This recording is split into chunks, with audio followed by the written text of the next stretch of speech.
দেখবেন কিছু লোক আছে, এরা বাহাদুর হইল আমার রিক্সা চালক ভাইয়ের জন্য। এক জায়গা থেকে আরেক জায়গায় গিয়েছে, লোকটা হয়তো তার কাছে 30 টাকার জায়গায় 40 টাকা চেয়ে বসেছে, কথা নাই বার্তা নাই, ঠাস করে একটা চড় বসাই দিল। কেন বসাই দিল? মানুষটা দুর্বল এই জন্য। তো এখন তো পারি না, আমি সিলেটে থাকা অবস্থায় মাঝে মাঝে এরকম দৃশ্য দেখলে আমি গাড়ির দরজা খুলে নেমে গিয়ে বলতাম যে আমার একটা চড় মারেন তো, দেখি সাহস করতে পারেন কিনা। তাহা করে তাকায়, বলে তোর গালে চড় মারছেন কেন?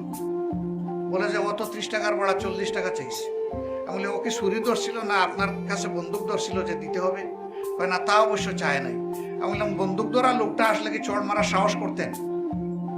যদি বলতো সব দে, তখন তো বাবা ডেকে তার হাতে তুলে দিতেন। সে তো চুরি করে নাই, ডাকাতি করে নাই।